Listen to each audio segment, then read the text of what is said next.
Your attention, masters, mistresses.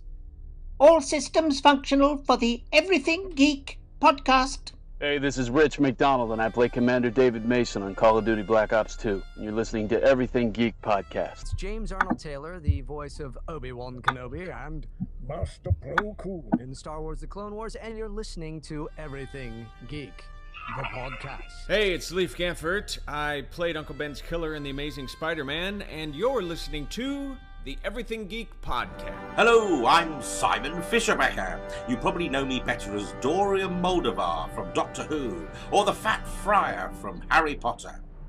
And this is Everything Geek podcast. Face it, Tiger. You just hit the jackpot with the Everything Geek podcast. You're listening to the Everything Geek podcast, bringing you interviews from your favorite films and TV shows every week, and all of the latest news. Here's your host, Rory Williamson.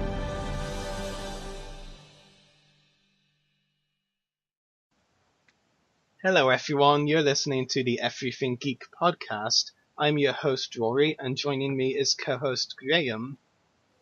And also joining us today is a very special guest. We have actor Daniel J. Edwards, best known as the voice of Baraz, Dr. White, and Kagetomo in Pokémon, Dipper Orion, Sun Shadow, Kev Ravenwood, Nagi, Dennis Macfield and Trout in Yu-Gi-Oh! Arc 5, Scritch in Yu-Gi-Oh! ZEXAL, Ryoichi Kyogoku in Psychic School Wars, Akiharu Hino in Ladies vs. Butlers, Ratchet in Death Battle, and Kyle Sanders in Hangeki.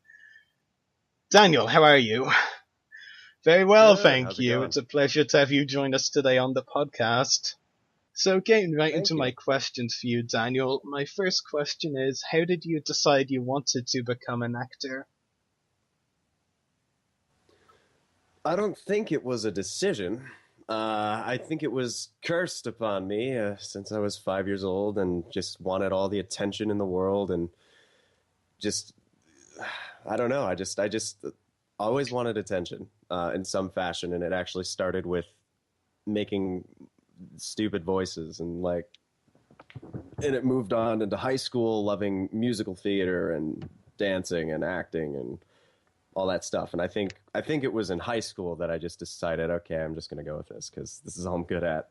And I guess that was when I decided officially that was going to be my life. Yeah, I mean, it's certainly similar to a lot of, the people in the acting industry like yourself, because, they feel like yourself that you were born for it, and it wasn't so much a decision. So it's interesting that you kind of had the same path, and it's also interesting the comment you made that, you didn't feel like you were that good at anything else. You're like, you might as well do what you're good at, which I think everyone should really think is, might as well do what you're good at. That's a really interesting story. Thanks for sharing that.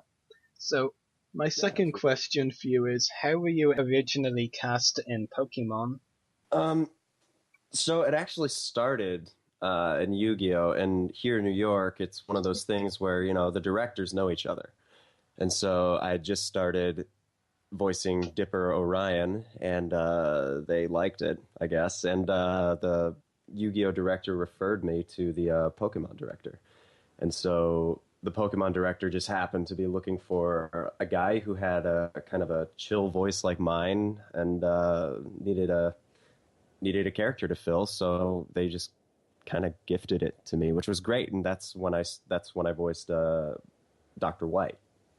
And that was how I started with Pokemon. And of course, that was a really interesting episode of Pokemon as well, considering it was a very rare Jesse-centric episode, and your character sort of served as a temporary love interest, I guess we could say. Yeah, that must have been fun to do.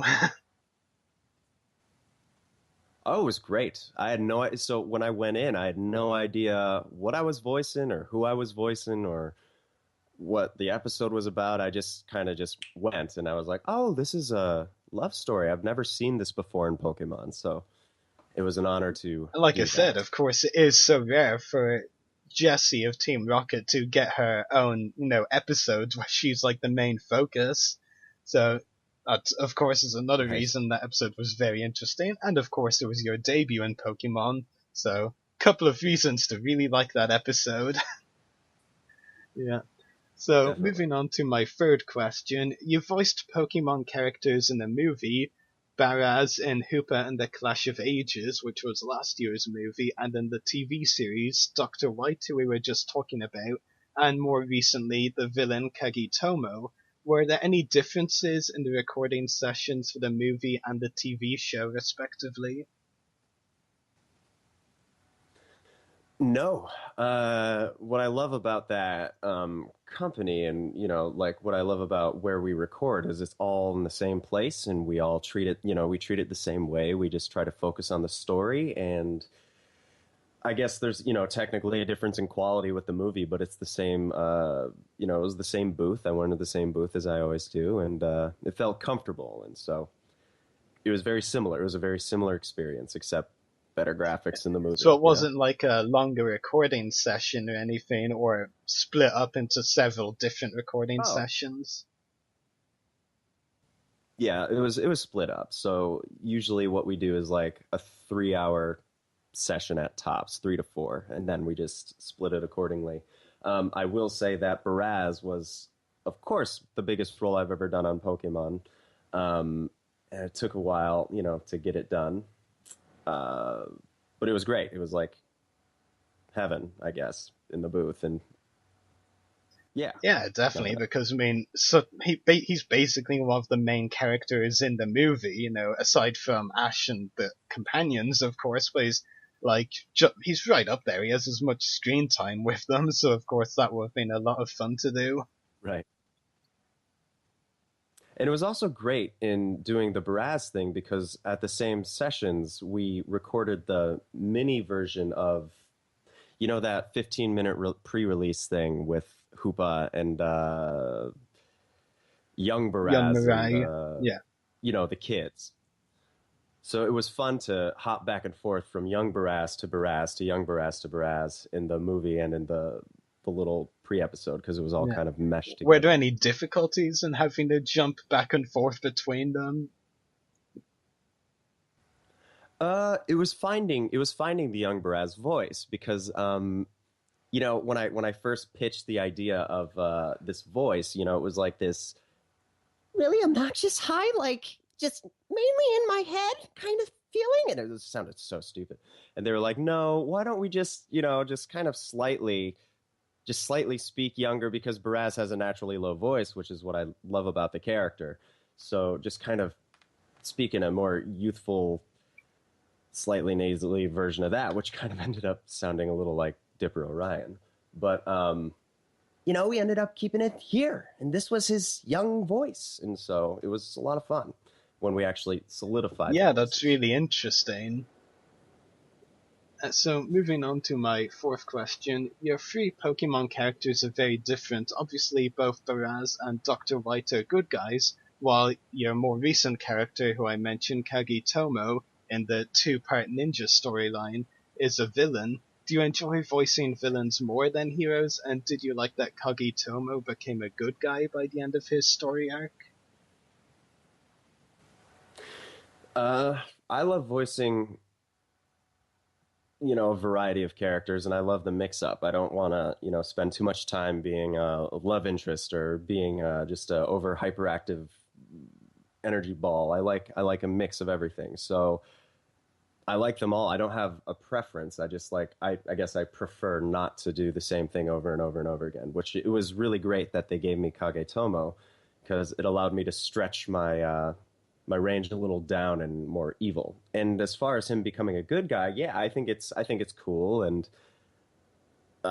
it is a kid's show, so if he just stayed evil, that would, kind of defeat the purpose of lesson learning. So yeah, and that's a really interesting thing you said, because at the end of the day, whether it's Pokemon episodes that are as significant as the ninja episodes, or more fun episodes, one thing that Pokemon always does is, have important lessons, which I think is something that's really good about the show. So it's really nice that you mentioned that.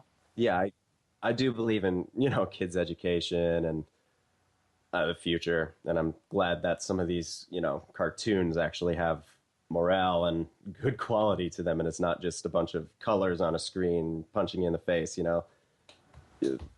I think it's good to have Definitely, lessons. I completely agree with that. Moving on to my next question, which might be a bit of a tricky one for you to answer, but let's see where we go with this. You've voiced multiple characters in both Pokemon and Yu-Gi-Oh, two of the most popular animes in the world. If you had to choose, which character did you most enjoy playing on both shows and why? So one from each show. Sure.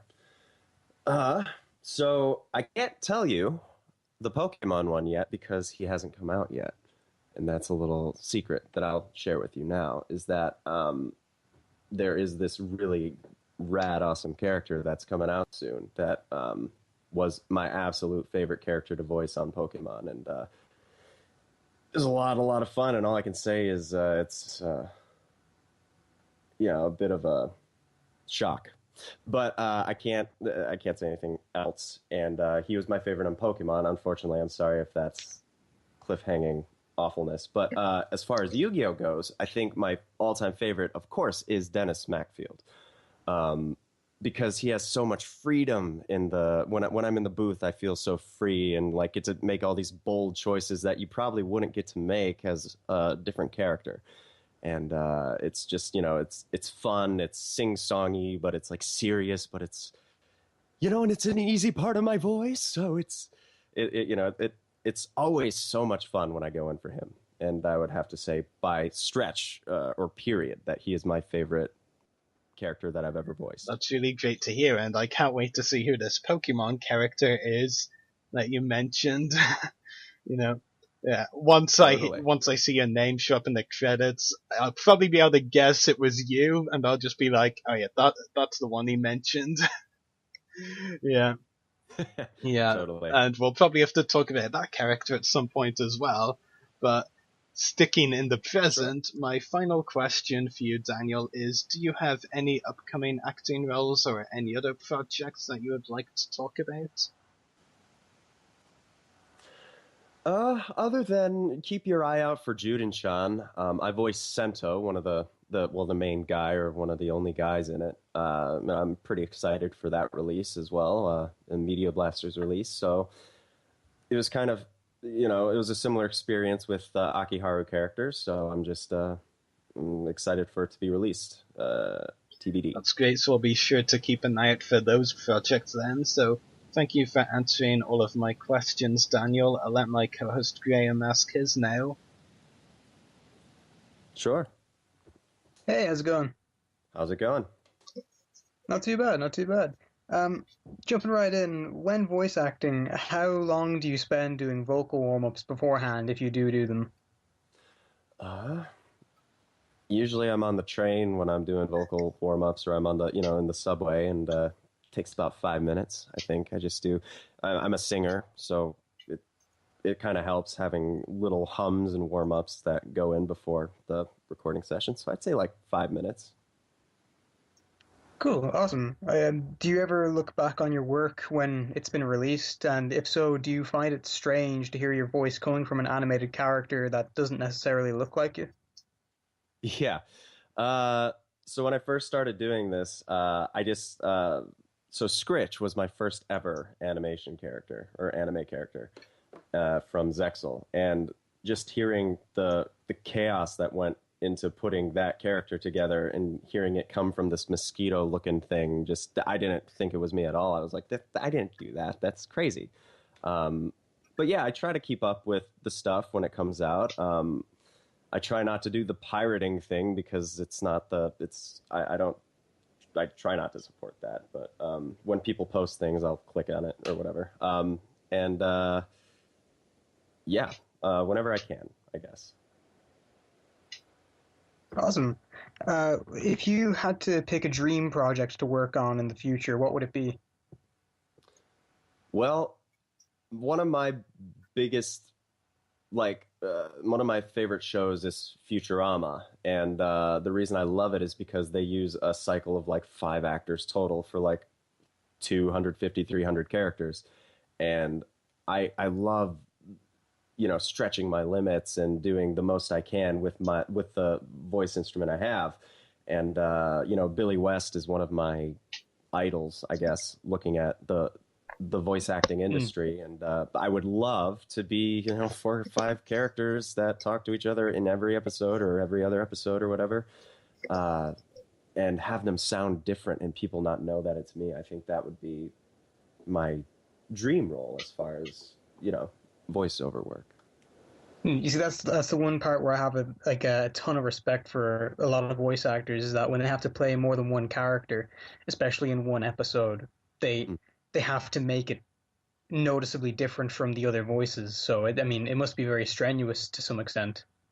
Oh, it's thrilling. It's it's the most thrilling thing you can do. Like, there is a Yu-Gi-Oh episode out there where I'm lucky enough to be 4 or 5 characters in the same episode, and they're smaller roles, but it was Sun Shadow and Dennis Macfield and Trout and a lot of the the Obelisk Force people and stuff, and it was such an awesome thing to know that a lot of people had no clue that I voiced them. So yeah, it's a thrill. Well, that's really awesome to hear. Thanks for answering all my questions. I'm gonna have to put you back onto Ruari now. Sure. Yeah. Absolutely. So unfortunately, our co-host Al couldn't join us today, but he did leave us a few questions for you. So his first question is: any funny behind-the-scenes stories from any of the projects you've worked on that you would like to share? Sure. So actually, the sound engineer for Yu-Gi-Oh, I get to see him a lot because I voiced a lot of the characters in it. Keeps a file, and I had no idea that he did this. When I do outtakes with Dennis, I just make silly react noises because I don't know what to do if I screw up a line. So I'll be like, and then I summon, like that kind of stuff. But it's all over. He saved almost every one of my flops, and he put them onto this little reel. And so he has this little reel of Dan's screw-ups as Dennis Macfield. So it's like, that kind of stuff. So it's, I thought it was fun when he finally, played back all the crap that I screwed up on. And Dennis It's really funny. Did you count how many screw-ups there were? No, I didn't. Partially to be ashamed of it, but partially just because it just kind of all flowed together. It was creative. Yeah, it sounds like a creative reel to have. Never mind like demo reels that lots of actors have. How about the demo screw-up reel? I'm gonna ask him for it. That'd be really fun. You should do like a dope step remix. Yeah, I'd certainly be interested in hearing it. Yeah, so definitely would be a lot of fun to listen to. So, yeah. So Al's next question is: are you a fan of the Pokemon or Yu-Gi-Oh franchises yourself? If so, who are your favorite characters? I'm sure a lot of fans will hate me for saying this, but I was never a fan of the shows. I watched a few, and I didn't not like them. I thought they were, they had good stuff, but I come from that older generation where I just missed the boat, and I felt too old for the shows by the time I had a chance to watch them. But as far as characters go, I have a couple pretty close friends that I do think do an awesome job with the characters, like Matt Shipman. I think you had him on your podcast at some point. He voices Shay, and I think he does a very, very good job with him. And also my roommate and one of my best friends in New York City, his name's Eddie Lee. He voices Moonshadow. So I think those two characters are some of my all-time favorites from Yu-Gi-Oh. And as far as Pokemon goes, yeah, I don't know. I think the whole cast does a solid job with it, but I don't really have a favorite character. Maybe James from the first few seasons, because it was just such a fun voice. And for the record, we haven't had him on the podcast. No, we haven't had the one you mentioned, Matt. Yeah, I was trying to rack my brains and couldn't remember the name, so yeah. Maybe maybe that's a name. Yeah, we should put that's a name that's going down for the future. Or you could tell him about us. Yeah, thank you. So, moving on to Al's third question. Are you a geek yourself? If so, what are your favorite interests in the geek world, like films, TV shows, etc.? You know, that's a good question. I don't know how to answer am I a geek or not, but I do geek over like mixing technology. I like to write music and I like to mix my own music, and it's not very good, but I do love learning and exploring like the correct way to mix and edit music. Uh, and there was a point in time where I was on an anime just binge where I watched back to back. It was Gurren Lagann. That's such an awesome badass show, and Eden of the East. I think both of those were such solid animations that I don't know. I was huge fans, and then I'd try to watch other stuff and just be disappointed. Oh, and Death Note. Death Note's really cool too. So I guess to that extent, I love those, and I'm a big music nerd. Who knows? Maybe you'll make your remix of the gag reel yourself.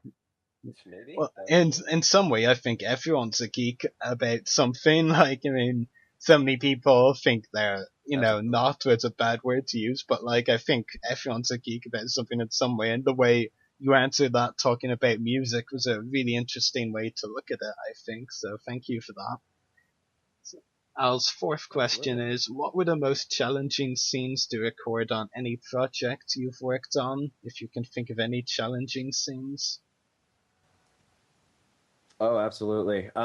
Scritch, actually, my first ever thing, was the hardest voice I've ever had to do, just because it was at that break of your voice and you're just screaming. Like, it just felt like I was screaming the whole time. It was the, with this kind of, like that kind of thing. And I was like, oh, so I have a whole episode and a half to just duel as this voice. Oh, help me. And that was, it was really hard. I did probably each line 2 or 3 times because we wanted to get it right. And by the end of my Scritch session, I didn't have a voice. And that helped me learn how to control that kind of stuff for the future. But yeah, that was by far the hardest thing I've ever done was... And if you listen to it, they put a filter on it. So it's like, why did I work so hard? But... yeah, that was the hardest thing by far. It's kind of like, wow, they, put a filter on it. Like, I didn't need to do this much work after all. They made me lose my voice for not much. But could you imagine if Scritch was like the main character and you just had to do that every episode? You probably wouldn't have a voice for the rest of your life. Or I'd probably end up with a, like a Mike Pollock impersonation. Yeah, it's really good. Yeah. Well, I mean, really good in a really clever way, a very clever way of answering it. Won't be good at all if that actually happened to someone. He has such a cool voice, though. He has, like, his voice is like, I don't know how he keeps it the whole time when he does these characters. But I'm like, oh, how did you not lose that? Okay, that's good for you, man. That's amazing. Because if you ever talk to him in real life, he just has this kind of cool, chill, like, voice. But then his character that he puts on for, like, Eggman or, like, the Yu-Gi-Oh characters where he's just the stuff. I'm like, okay, good for you. That I would totally be voiceless by the end of each, session. Yeah. And Al's final question for you is, what are your hidden passions or work that most people will be surprised to hear? Well, I'm not sure how surprised people would be, even if they care, but, I've always wanted to write music to release an album, and I wanted it to infuse my silliness, but with like something like, foster the people savvy sound to it. I've always had a dream of, releasing an album, but I just could never figure that out. So hopefully one day I'll figure that out. Well, I hope so too. It would be very interesting to hear. And considering how passionate you are about music, as you've said, I'm sure you do a good job with making an album. if you ever get around to it, of course. You're welcome. Thank you. We also have a question from one of our Facebook followers, Kelly Bone, who says, what was the experience like working on the anime movie Psychic School Wars, and what did you think of your character in the movie?